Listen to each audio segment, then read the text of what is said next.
Pakistan cricket team के white ball के नए कोच, न्यूजीलैंड क्रिकेट की जिसे कहते हैं काया पलट कर रख देने वाले माइक हैसन, उन्होंने भी पाकिस्तान क्रिकेट की काया तो नहीं पलटी, सफा पलट दी है।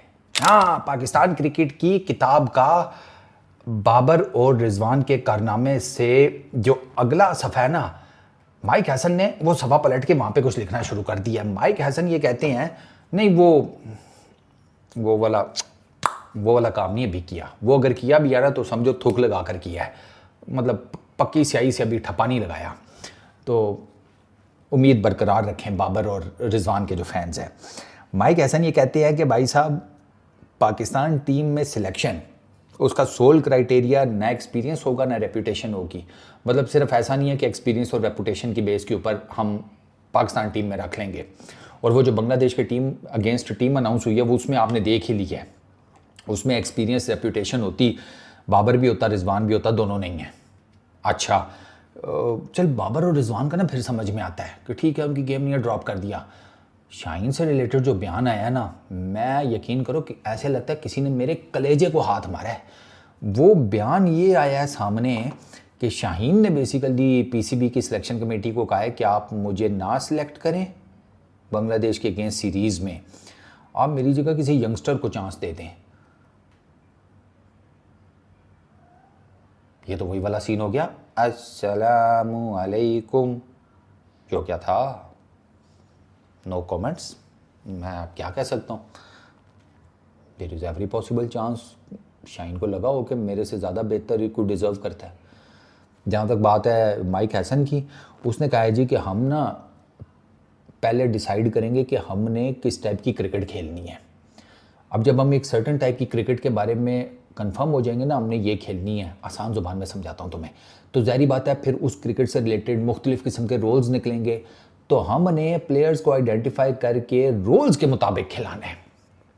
अटैकिंग ओपनर लेट सपोज, फिर top order attacking, middle order attacking, allrounders, spinners, fast bowlers, समझ रहे हो ना। तो ये सारे रोल्स निकलेंगे और इन रोल्स में हर प्लेयर जो है वो अपना रोल प्ले करेगा जब उसको सिलेक्ट कर लिया जाएगा। ऑब्वियसली उसमें देखा जाएगा कि वो उस रोल के मुताबिक फिट बैठता है या नहीं। जैसे मेरे नज़दीक नहीं, काफ़ी एटलीस्ट पीसीबी की सिलेक्शन कमेटी के नज़दीक तो पाकिस्तान का सबसे बड़ा ऑलराउंडर इस टाइम शादाब खान है। तो वो शादाब खान उन्होंने डाला हुआ है, नायब कप्तान भी बनाया हुआ है उसे। अगर इंटरनेशनल क्रिकेट के अंदर परफॉर्मेंसेस देखी जाएं तो वो शादाब खान की ना नायब कप्तान तो दूर, नायब कासिद वाली भी नहीं है, बट वो नायब कप्तान है। सही है। मुझे भी ना तुम लोग मुखिया कहा करो, ठीक है ना। 6 गांव अंडर है मेरे, फैसले कराता हूँ मैं उनके, बताता नहीं हूँ बस। और तो शादाब खान की परफॉर्मेंस कौन सी है कि उसको नायब कप्तान बनाया। और माइक हैसन से मेरा सवाल यह है कि ये जो बांग्लादेश के अगेंस्ट टीम सेलेक्ट हुई है, चौधरी पूछा भी है तेरे से कि नहीं है? मतलब तू डाटा ड्रिवन आदमी है, तूने न्यूजीलैंड की क्रिकेट की काया पलट दी। मुझे तो नहीं लगता कि तेरा आईक्यू लेवल इस हिसाब किताब का है कि एक ऐसी टीम सेलेक्ट हुई है जिसमें 7 बैट्समैन टॉप ऑर्डर की हैं, पहले 4 नंबर पर खेलने वाले। बता रहा हूं, मिडल ऑर्डर इन लोगों ने खुला मैदान छोड़ा हुआ है, इतना खुला कि उसमें 2 बाप बेटा फुद्दू अगर गाड़ी लेकर निकले ना तो वो भी किसी चीज को ठोक आए, ऐसा उन्होंने खाली मैदान छोड़ा है मिडल ऑर्डर में। मिडल ऑर्डर में मतलब हुसैन तलत, इरफान नियाजी, खुशदिल शाह, ये स्कीम चल रही है। ना इन्होंने आकिफ को सिलेक्ट किया, ना इन्होंने सुफियान को सिलेक्ट किया, ना इन्होंने फैसल को सिलेक्ट किया, ना इन्होंने वो चौथा कौन है यार, वो यार उसका अरफात मिनहास, उसको सिलेक्ट किया। There are so many others, इन्होंने सिलेक्ट ही नहीं किया। लड़कों को चांस नहीं दोगे तो कैसे? वो बेचारे पीएसएल में भी सही नहीं खेल पा रहे। मुझे तो ये भी नहीं समझ में आ रही कि ये चल क्या रहा है। ऐसा कौन सा काल पड़ गया कि ये लड़के जो हैं ये हमें इतना रेगुलर नजर नहीं आ रहे। किधर है फैसल, किधर है मेहरान, किधर है अरफात, किधर है सुफियान? आकिफ को आपने ड्रॉप कर दिया, अफरीदी आपका नहीं है। अब्बास अफरीदी की बात कर रहा हूँ, लीडिंग विकेट टेकर, वो आपका नहीं नज़र आता। आई मीन इस सिलेक्शन कमेटी का ये वो सिलेक्शन कमेटी है जो इतनी फुद्दू है, चैंपियंस ट्रॉफी में एक स्पिनर डालती है। न्यूजीलैंड के टूर में कितने स्पिनर इन्होंने, मेरा ख्याल है दो न्यूजीलैंड के कंडीशंस में इन्होंने मल्टीपल स्पिनर्स भेजे, मुझे याद है, ठीक है। चैंपियंस ट्रॉफी में एक ही मेन स्पिनर, न्यूजीलैंड की कंडीशंस में दो दो तीन तीन भेज दिए। अब बांग्लादेश के अगेंस्ट सीरीज़ है, पाकिस्तान में खेलनी है, होम कंडीशंस में खेलनी है, स्पिनर्स को फेवर करने वाली विकेटें, वहाँ पर फिर एक स्पिनर। आईक्यू लेवल चेक कर रहे हो हमारी सिलेक्शन कमेटी का। And I really don't know कि इस सारी सिलेक्शन में माइक हैसन कहाँ पर बैठा हुआ है, क्योंकि अगर तो वो भी इसी सिलेक्शन यानी कि इस सिलेक्शन कमेटी का पार्ट है और उसकी भी लेदे हुई है और उसकी भी यस नो से मंजूरी से ये टीम सिलेक्ट हुई है, फिर चौधरी माइक हसन भी ना, जिसे कहते हैं समझो पाकिस्तान क्रिकेट के रंग में रंगा गया है, फिर उससे भी ज़्यादा एक्सपेक्ट ना करो।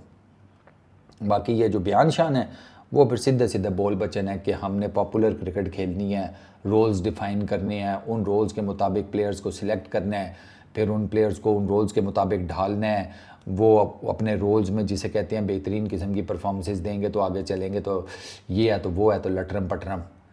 ये भैंस की आंख, ये समझ लो मरी के पहाड़ हो गए ना, या जैसे उत्तराखंड के पहाड़ हो गए, वो हिली एरिया है, इनकी बातें सुनो ना तो ये हिली एरिया के अंदर ऊंटों को बसा कर बैठे हुए हैं, बात ख़त्म। ऊंट बताओ पहाड़ के ऊपर बसता हुआ कहीं देखा? ऊंट कहाँ बसेगा? ऊंट बसेगा सहरा में। तो भाई सहरा की बातें करो ना, हमारे सामने ऊंट को पहाड़ के ऊपर चढ़ाकर बता रहे हो कि ये इसका नेचुरल हैबिटेट है। अबे हम कैसे मान लें? ये कहानी है। बाकी बाबर और रिजवान के ऊपर सिंपल इज़ दैट कि यार उनको अपनी गेम चुकनी पड़ेगी। अगर वो T20 क्रिकेट में वापस आना चाहते हैं ना, उनको अपनी गेम चुकनी पड़ेगी। वो जब तक वो दोनों ओपनर थे, हम जीते भी हैं, ऐसा नहीं है हम जीते नहीं हैं। 205 रन की ओपनिंग जोड़ी है उनकी, हम मैच जीते हुए हैं। 205 रन का वो हाईएस्ट है T20 क्रिकेट में, कि ओपनर्स ने पूरा स्कोर निपटा दिया हो। 205 रन अभी गुजरात टाइटंस ने चेज़ किया है IPL में, सेकंड हाईएस्ट, वो पता नहीं 200 के करीब कुछ इस तरह करके था। उनके भी दोनों ओपनर्स ने चेज़ किया, गिल ने और साई सुदर्शन ने। तो वो जब तक उनका था वो ठीक था। उस टाइम पे क्रिकेट मतलब T20 क्रिकेट फास्ट थी, लेकिन इन दोनों का निज़ाम चल जाता था। अब तो बहुत रुथलेस हो गई है, बहुत रुथलेस। अब भाई साहब 200 से कम स्ट्राइक रेट पाप लगता है प्लेयर को भी, टीम को भी। अब 200 यूँ बनता है T20 क्रिकेट में, तो आप खुद देख लो ना। आप PSL में देख लो यार, टीमें कैसे टारगेट करती हैं, पावर प्ले को कैसे हैंडल करती हैं। बाकी पहले 10 ओवर्स को, या कह लो पहले 6 ओवर्स, उसके बाद 15 ओवर्स तक वो कैसे खेलते हैं दूसरे फेज़ में, फिर डेथ ओवर्स में वो कैसे खेलते हैं। प्रॉपर प्लान बन रहे हैं यार। पावर प्ले में कूटो, उसके बाद जो मिडल ओवर्स हैं उसमें पूरी कोशिश करो वो मोमेंटम जो है पावर प्ले का लिया हुआ वो मज़ीद एक्सेलरेट करे। अगर एक्सेलरेट ना भी करे तो एटलीस्ट वो मोमेंटम टूटने ना पाए, और उसके बाद उस मोमेंटम को आखिरी डेथ ओवर्स में तो पक्का जिसे कहते हैं ना एक्सेलरेट करो। यही चल रहा है आजकल T20 क्रिकेट में, इसी वजह से 200 यूँ बन जाते हैं। 200 तो यकीन करो ऐसे बनते हैं जैसे गर्मी में पसीना आ जाए ना, वो वाला हिसाब है। उधर पंखे के साइड नीचे से साइड पे हुए नहीं, उधर पसीना आ गया, इस तरह आ रहा है 200 T20 क्रिकेट में।